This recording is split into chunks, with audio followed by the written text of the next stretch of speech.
जय हिंद साथियों, नमस्कार। मैं सूरज कश्यप आप सभी का पूरन लर्निंग सेंटर यूट्यूब में स्वागत करता हूं। आज मेरा दूसरा क्लास है वर्णमाला की। हमको सजातीय स्वर तक पढ़ा दिए थे। आप लोग नोट्स बनाइए, लिखिए विजातीय स्वर किसे कहते हैं। विजातीय स्वर, दूसरे नंबर पर विजातीय स्वर।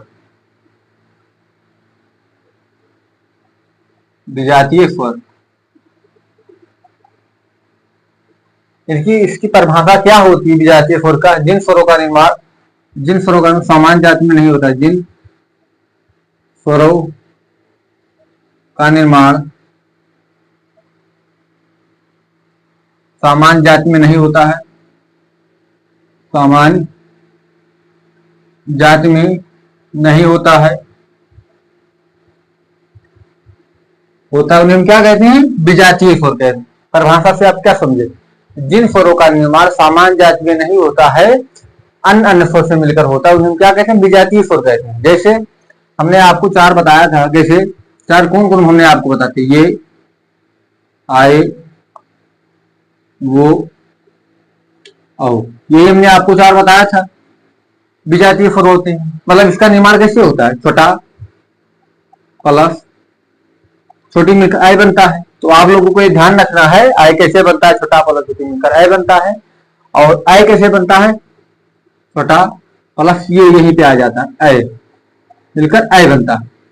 फिर उसके बाद वो कैसे बनता है? छोटा प्लस छोटा मिलकर औ बनता है। फिर छोटा प्लस बड़ा बनकर औ बनता है। तो आप लोग समझ गए विजातीय स्वर। तो विजातीय स्वर आपको इसकी पढ़ लीजिए इतना। फिर इसके हम चलते हैं जीव के आधार पर स्वरों का वर्गीकरण। तो यहां तक आप लोगों को समझ में आ गया होगा। इसकी साठ आप लोग ले लीजिए। विजातीय स्वर,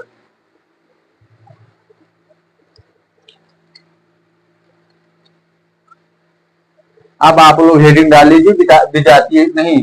आप लोगों ने यहां तक कंप्लीट हो गया आप लोगों का। अब आप लोग हेडिंग दीजिए जीव के आधार पर स्वरों का वर्गीकरण। जीव के आधार पर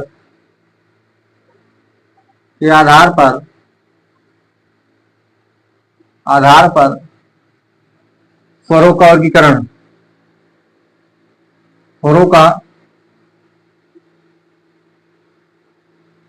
स्वरों का वर्गीकरण, जीव के आधार पर स्वरों का वर्गीकरण तीन प्रकार से होते। कौन कौन? अग्रस्वर, मध्य स्वर, अग्रस्वर, मध्य स्वर, फर्स्ट स्वर। ये तीन होते हैं जीव के आधार पर स्वरों का वर्गीकरण। तो आप लोग ऐसे लाइन बनाकर लिख लीजिए। अग्रस्वर किसे कहते हैं? अग्रस्वर जो जीव के अगले हिस्से से बोला जाए, कि जैसे जिन स्वरों का उच्चारण, इसी पर भाषा होती। जिन स्वरों का उच्चारण जीव के अग्रभाग से किया जाता है। जीव का अग्रभाग कार्यरत होता है, मतलब काम करता है, कार्यरत होता है, हम क्या कहते हैं? अग्रस्वर के। जिन स्वरों का उच्चारण करते समय, यहां पर लिख लीजिए, करते समय जीभ का अग्रभाग कार्यरत होता है, उन्हें हम क्या कहते हैं? अग्रस्वर कहते हैं। इनकी संख्या कितनी होती? चार होती। कौन कौन? छोटी, बड़ी, आय। कौन होती है अग्रस्वर की संख्या? छोटी, बड़ी, आय। हाँ, इनकी संख्या चार होती है। आप लोगों को लिखना कौन कौन? छोटी, बड़ी, आय। तो ये आपको याद रखना है। इसे हम क्या कहते हैं? चार को हम अग्रस्वर कहते हैं। इन चारों को हम अग्रस्वर कहते हैं। स्वर कितने होते हैं? 11। चार हो गए, बच्चे कितने? 7 बचे। तो आप यहाँ पे मध्य स्वर, जिन स्वरों का, इसकी परिभाषा क्या होती है? आप लोग परिभाषा लिखिए पहले। जिन स्वरों का उच्चारण करते समय मुख का मध्य भाग कार्यरत होता है। मध्य भाग कार्यरत होता है होता है उन्हें हम क्या कहते हैं, मध्य भाग कहते हैं। मतलब न पश्च न अग्र जो बीच में होता है, यहाँ पे उन्हें हम क्या कहते हैं, मध्य स्वर कहते हैं। जिन स्वरों का उच्चारण करते समय मुख का मध्य भाग कार्यरत होता है उन्हें मध्य स्वर कहते हैं। इनकी संख्या एक होती है। कौन? सिर्फ छोटा होता है। कौन? छोटा, सिर्फ छोटा होता है, छोटा होता है। तो ये आपको समझा। स्पर्श स्वर किसे कहते हैं? जो बचा वो पश्च स्वर आ जाता है। इसकी परिभाषा आपको लिखो या ना लिखो, आपको इसे पता होगा। जैसे जिन स्वरों का उच्चारण करते हैं, जिन स्वरों का उच्चारण करते समय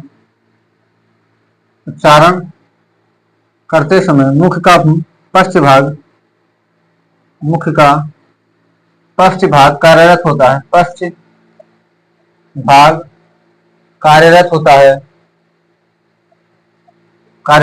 है उन्हें हम क्या कहते हैं, पश्च स्वर कहते हैं। क्या कहते हैं? पश्च स्वर।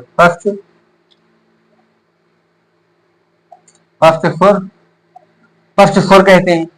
पश्च स्वर जिन स्वरों का उच्चारण करते समय मुख का पश्च भाग, जहां पे जो आप दिखता है पश्च भाग है, यहाँ से उच्चारण होता है, उन्हें हम क्या कहते हैं, पश्च स्वर कहते हैं। इनकी संख्या जो बच गया जो इसी में आ जाता है। जैसे हमने बचा बड़ा बचा, फटाओ बचा, बड़ाओ बचा, अय बचा, आया आगे उसमें, वो बचा, औ बचा। कई हो गए, 3 2 5, 1 6 और 4 10। एक कौन बचा है बचा? ये। तो आप लोग समझ गए कि जीव के आधार पर स्वरों का वर्गीकरण 3 प्रकार के होता है। अग्र स्वर, मध्य स्वर, पश्च स्वर। और अग्र स्वर, मध्य स्वर, पश्च स्वर 3 होते हैं। तो 3 हमने आपको बता दिए। हम आपको एक बात बताना चाहते हैं, अगर आप बड़े एग्जाम की तैयारी करते हैं, जैसे EMRS, TGT, PGT, KBC, NBC, मतलब हिंदी का संपूर्ण सिलेबस, किसी भी एग्जाम लेके आप लोग, उसके लिए आप लोग क्या करना है, तो एक सेकंड आपको बताइए, स्क्रीनशॉट ले लीजिए। इसके आगे अब हम चलते हैं।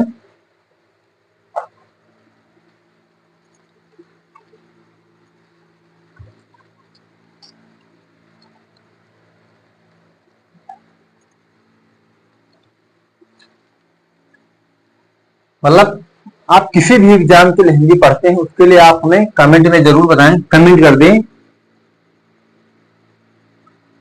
कमेंट में यस, मतलब ऑल एग्जाम हिंदी लिख दीजिएगा। ऑल एग्जाम हिंदी पूरा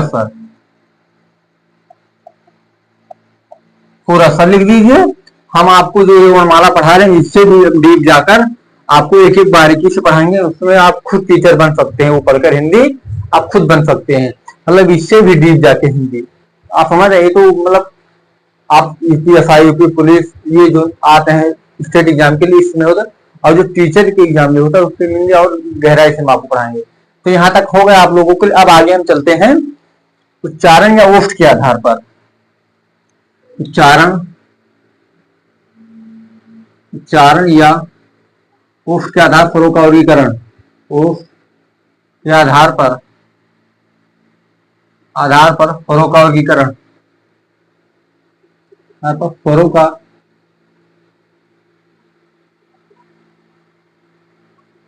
स्वरों का वर्गीकरण का लिखा। स्वरों का वर्गीकरण 2 होता है। कौन कौन? एक वृत्तमुखी, आवृत्तमुखी। ये आपको समझना। वृत्तमुखी, आवृत्तमुखी 2 होता है, सिर्फ 2। पहले नंबर पर होता है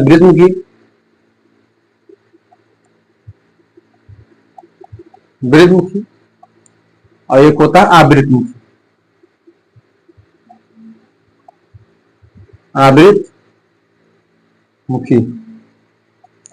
ये होता है 2। ये 2 होता है सिर्फ। इसमें ओष्ठ के आधार पर स्वरों का वर्गीकरण 2 होता है, वृत्तमुखी, आवृत्तमुखी। तो यही आपको दोनों पढ़ना है, यही दोनों सिर्फ।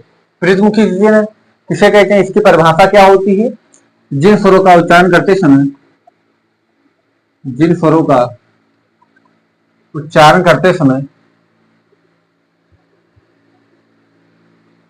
समय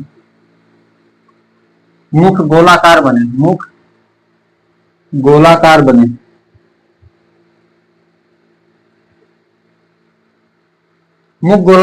उसमें वृत्तमुखी कहते हैं। मतलब आप लोग नहीं समझे होंगे। जैसे ऊ से हम बोले ऊ ऊ ऊ, तो इसको हम ऐसे कोई भी शब्द उच्चारण किए तो मुख गोलाकार आपका बनता है, उन्हें वृद्ध मुख कहते हैं। इनकी संख्या 4 होती है। कौन? छटाऊ बड़ा ऊ आओ, छटाऊ बड़ा ऊ औ वो औ, तो क्या हो गया, मुख आपका गोलाकार बनता है, इसलिए हम क्या इसे क्या कहते हैं, वृद्ध मुख कहते हैं। तो 4 होते हैं, आप लिख लीजिए, छटाऊ बड़ाऊ वो औ, यही 4 होते हैं। यही आपको 4 याद रखना है वृद्धमुखी के आधार पर। और अवृद्धमुखी का इसका उल्टा हो जाता है, अपोजिट। जिन स्वरों का उच्चारण करते समय मुख गोलाकार न बने उसे अवृद्धमुखी कहते हैं। इसकी परिभाषा, जिन स्वरों का उच्चारण करते समय मुख गोलाकार न बने, मुख गोलाकार न बने, उसे हम आवृत मुख्य कहते हैं, उसे आवृत मुख्य कहते हैं, उसे आवृत मुख्य कहते हैं।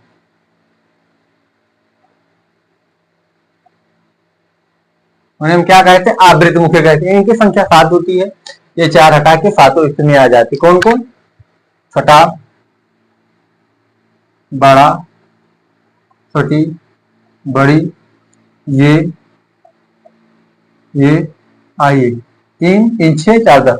हाँ, यदि इसको नहीं लिया जाता तो आप लोग समझ गए कि, तो आप लोग यहां तक समझे कि हम वृद्ध मुखी किसे कहते हैं, आवृत मुखी किसे कहते हैं।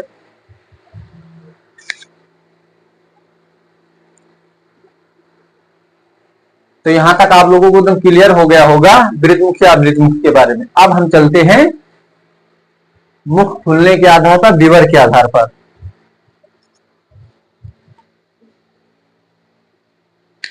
तो ये आप लोग स्क्रीनशॉट ले लीजिए। उसके बाद, इसके बाद हम व्यंजन पर सीधा चलेंगे। स्क्रीनशॉट ले लिया आप लोगों ने।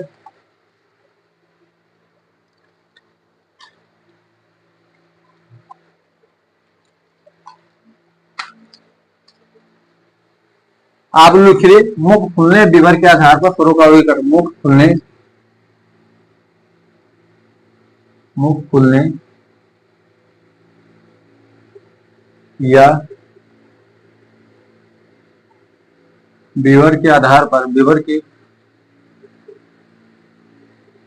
आधार पर स्वरों का वर्गीकरण।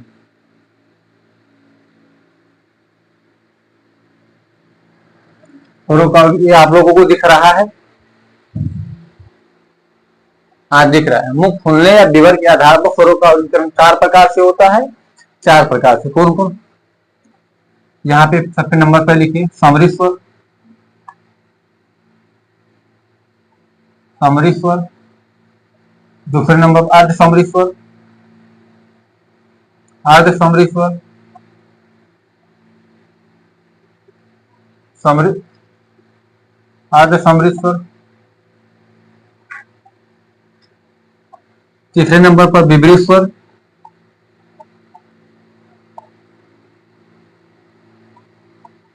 चौथे नंबर पर अर्ध विपरीत स्वर, अर्ध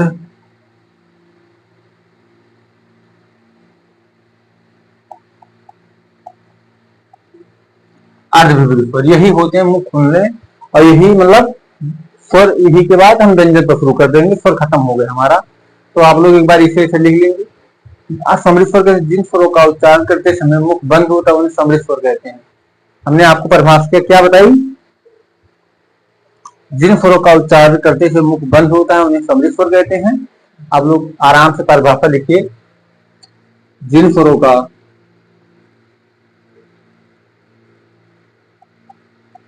का उच्चारण करते समय, जिन स्वरों का उच्चारण करते समय मुख बंद होता है,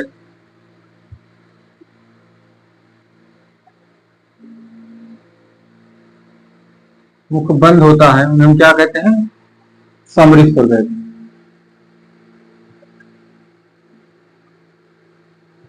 समृद्ध स्वर, समृद्ध स्वर कहते हैं जिन स्वरों का उच्चारण करते समय जिन स्वरों का उच्चारण करते समय मुख बंद होता है उन्हें समृद्ध स्वर कहते हैं। इनकी संख्या 4 होती है। संख्या इनकी 4 होती है। कौन कौन संख्या आप लोग लिख लीजिए, 4 होती है। कौन कौन? छोटी, बड़ी, छटाऊ, बड़ाऊ, यही 4 होती है समृद्ध स्वर। ये 4 क्या होती है? समृद्ध स्वर होती है। आप लोग एक बार दोबारा परिभाषा देखिए। जिन स्वरों का उच्चारण करते समय मुख हमारा बंद होता है उन्हें समृद्ध स्वर कहते हैं। और इसका उल्टा, जिन स्वरों का उच्चारण करते समय मुख थोड़ा खुला होता है उन्हें अर्ध समृद्ध स्वर कहते हैं। इसकी परिभाषा क्या होती है? जिन स्वरों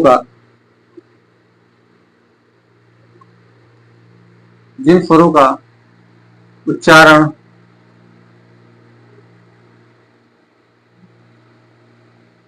करते समय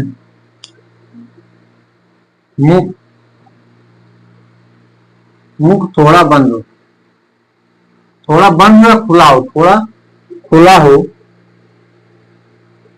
में अर्ध समृद्ध स्वर कहते हैं। क्या कहते हैं? अर्ध समृद्ध स्वर। अर्ध समृद्ध स्वर कहते हैं।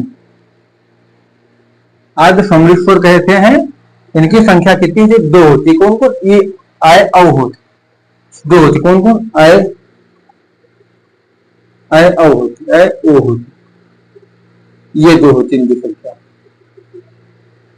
इनकी संख्या 2 होती। कौन? आय औ होती। तो आप लोग समझे कि अर्ध समृद्ध स्वर कहते हैं जिन स्वरों का उच्चारण करते समय मुख थोड़ा बंद हो या खुला हो, उन्हें समृद्ध स्वर कहते हैं। भैया आप लोग एकदम समझ गए समृद्ध स्वर किसे कहते हैं। अब चलते हैं विपरीत स्वरों का। विपरीत स्वर जो मुख पूरा मुख मतलब पूरा खुला हो, जैसे जिन स्वरों का उच्चारण करते समय, जिन स्वरों का उच्चारण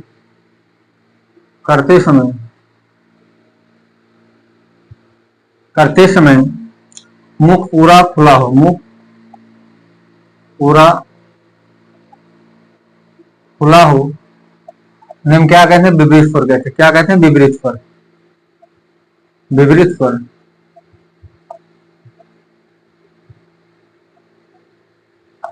क्या कहते हैं? विपरीत स्वर कहते हैं। जिन स्वरों का उच्चारण करते समय मुख पूरा खुला हो उन्हें क्या कहते हैं? विपरीत स्वर कहते हैं। इनकी संख्या 1 होती। कौन? सिर्फ आ। तो आप लोग उच्चारण करिए कैसे? आ, तो आपका मुख पूरा खुल जाता। आ, तो आप लोग समझे विपरीत स्वर किसे कहते हैं? जिन स्वरों का उच्चारण करते समय मुख हमारा पूरा खुला होता है उन्हें विपरीत स्वर कहते हैं। अब आ जाता हमारा लास्ट पे कौन है? अर्ध विपरीत स्वर। अर्ध विपरीत स्वर किसे कहते हैं? अब आप लोगों को सबसे लास्ट में लिखना है, जिन स्वरों का उच्चारण करते समय, जिन स्वरों का उच्चारण करते समय मुख थोड़ा बंद हो, करते समय मुख थोड़ा बंद हो, थोड़ा बंद, मुख थोड़ा खुला हो या बंद हो। खुला होने क्या कहते हैं? अर्ध विपरीत स्वर कहते हैं। क्या कहते हैं? अर्ध विपरीत स्वर कहते हैं। अर्ध विपरीत स्वर कहते हैं। अर्ध विपरीत स्वर कहते हैं। इनकी संख्या 3 होती है। कौन कौन? छठा, आय, औ होती है। इनकी संख्या 3 होती है। 3 आपको लिख लेना है। कौन कौन? एक होता है छोटा, एक होता है औ। तो आप लोग अब एक बार इसे नजर लिखिए, कितने हो गए? 4, 2, 6, 7, 3, 10। इसमें री को नहीं शामिल किया जाता है। तो आप लोग इसे सार ले लीजिए। इसे स्क्रीन शॉट ले लीजिए। यहाँ तक मुख खुलने विवर के आधार पर स्वरों का वर्गीकरण 4 प्रकार के होता है। कौन कौन? समृद्ध स्वर, अर्ध समृद्ध स्वर, विपरीत स्वर, अर्ध विपरीत स्वर। समृद्ध स्वर हम आपको रिवाइज कराते हैं। समृद्ध स्वर जिन स्वरों का उच्चारण करते समय मुख बंद होता है उन्हें समृद्ध स्वर कहते हैं। इनकी संख्या 4 होती है। कौन कौन? छठी, बड़ी, छठाऊ, बड़ाऊ। समृद्ध स्वर। अर्ध समृद्ध स्वर किसे कहते हैं? जिन स्वरों का उच्चारण करते समय मुख थोड़ा खुला हो उन्हें अर्ध समृद्ध स्वर कहते हैं। इनकी संख्या 2 होती है। औ होती है। विपरीत स्वर जिन स्वरों का उच्चारण करते समय मुख पूरा खुला होता है उन्हें विपरीत स्वर कहते हैं। इनकी संख्या आ होती है, सिर्फ एक बड़ा आ। फिर उसके बाद अर्ध विपरीत स्वर होता है। अर्ध विपरीत स्वर उन्हें कहते हैं जिन स्वरों का उच्चारण करते समय मुख आधा खुला हो या आधा बंद हो, उन्हें हम क्या कहते हैं अर्ध विपरीत स्वर। इनकी संख्या 3 होती है, छठा है औ। तो आप लोगों को समझ में अब हम चलते हैं व्यंजनों की तरफ। आप लोग इसमें शॉर्ट एक बार ले लें इसको।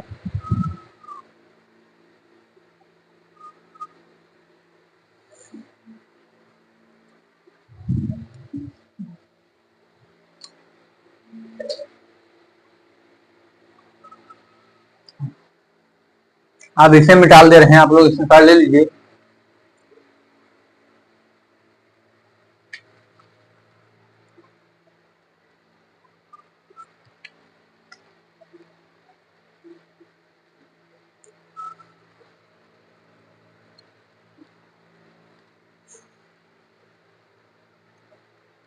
अब आते हैं अपने व्यंजन पर।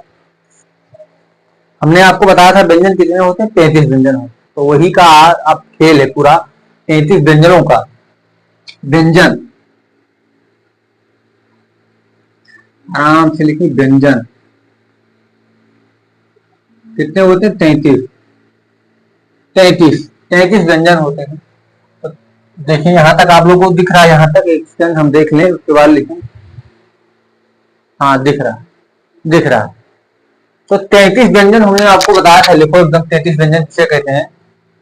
का, इसकी का चा टा का चा टा ता पा हो गया, का चा टा ता पा हो गया। ऐसे का खा गा घा अंगा, चा छा जा झा अइया, टा ठा डा ढा अड़ा, ता था दा धा ता था दा धा ना, पा फा बा भा मा, तीनों सा सा सा सा आ, या रा ला वा। ये होते हैं 33 व्यंजन। आपको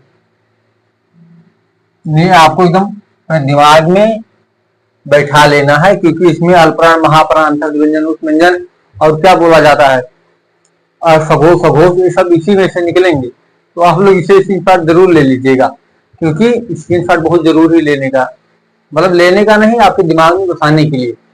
ये आप लोग इसको हम 3 प्रकार से बांटते हैं। 3 प्रकार कौन कौन, 2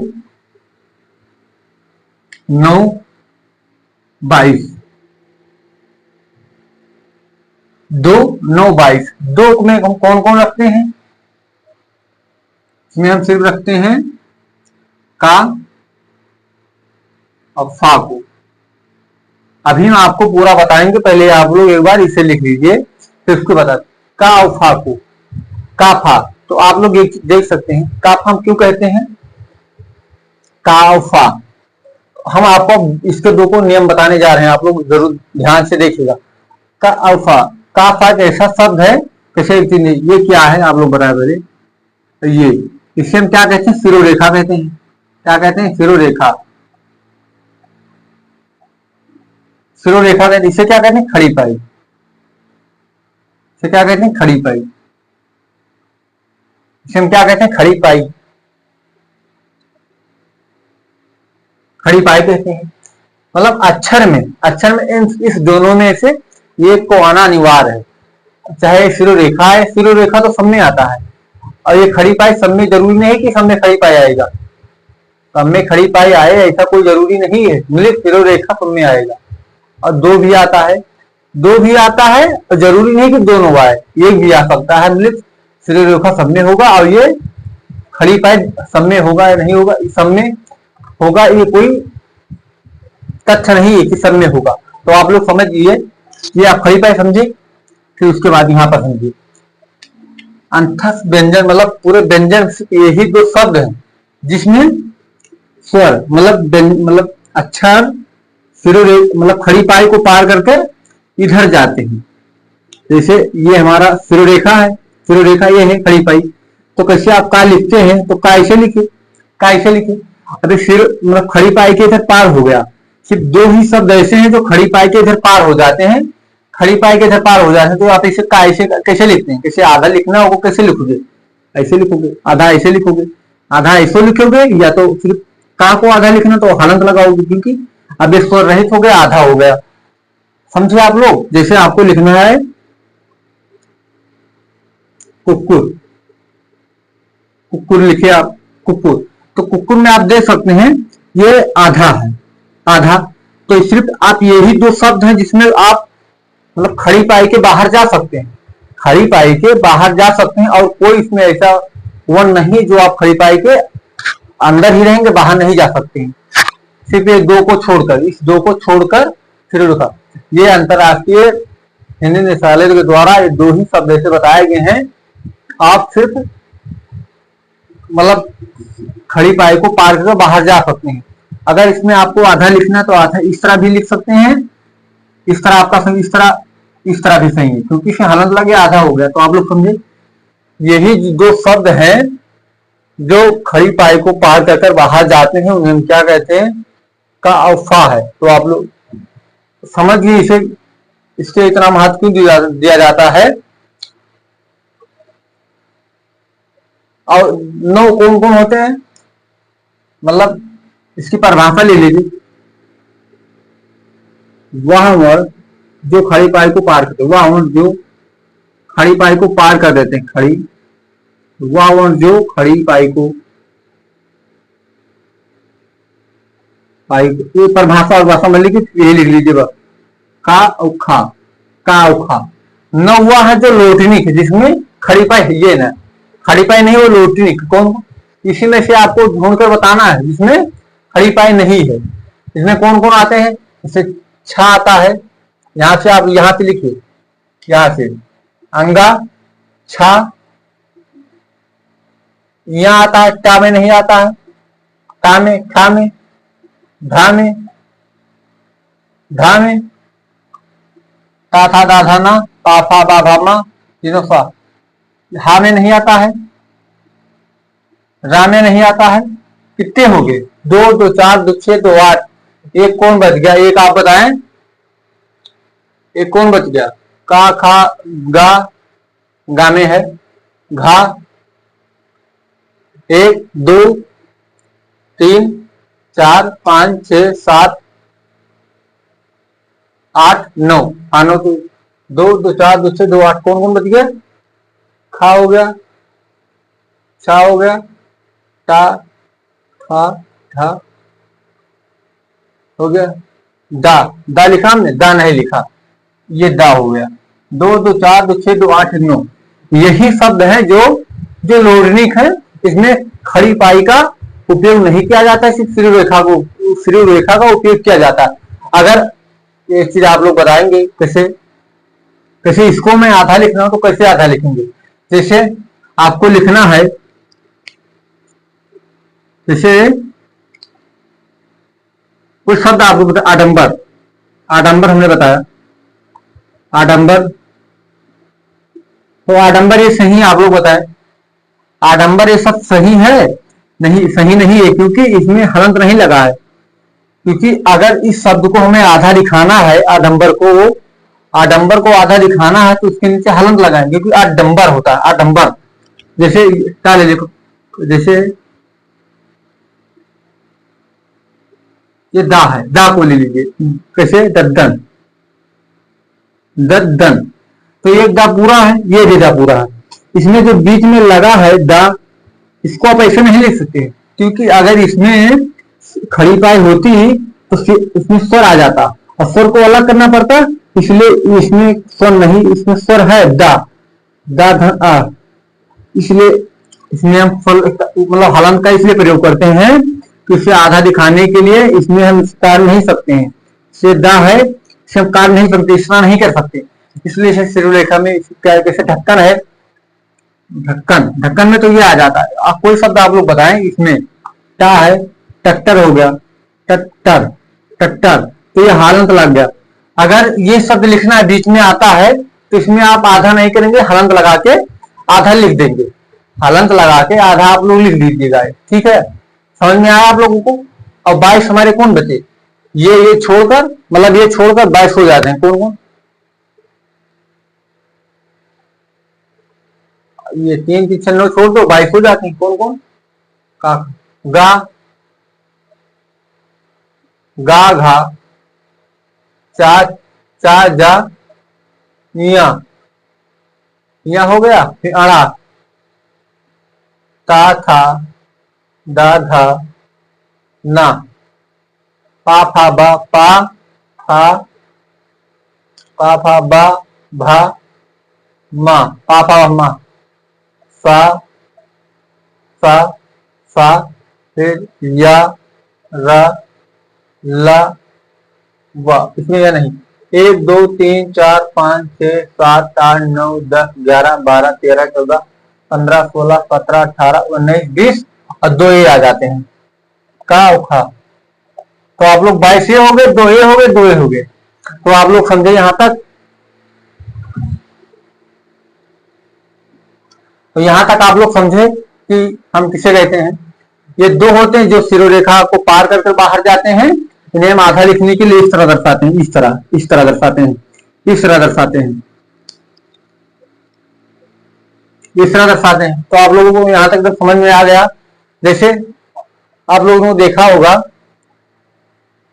ये ढा ढा का मतलब नहीं जानते, बिंदी कहां पर लगाए कहां पर नहीं। जैसे ये बिंदी है, तो एक बिंदी यहाँ पे लिखते हैं अनुस्वार, एक यहाँ पे लगती है, एक यहाँ पे लगती है, एक यहाँ पे लगती है, 4 बिंदी लगती है। तो इसके बारे में हम कल बात करेंगे।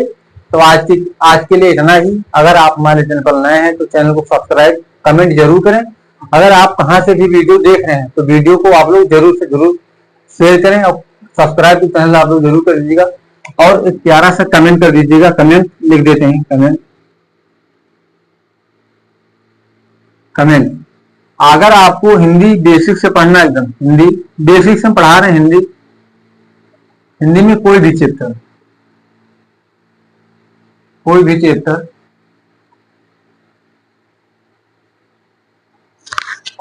पढ़ना है तो आप लोग मैसेज मतलब कमेंट कर दीजिएगा, मतलब वो फोन में हमसे करा देंगे। तो धन्यवाद, आज के लिए इतना ही। मिलते हैं कल अपने इसी टाइम पे। धन्यवाद।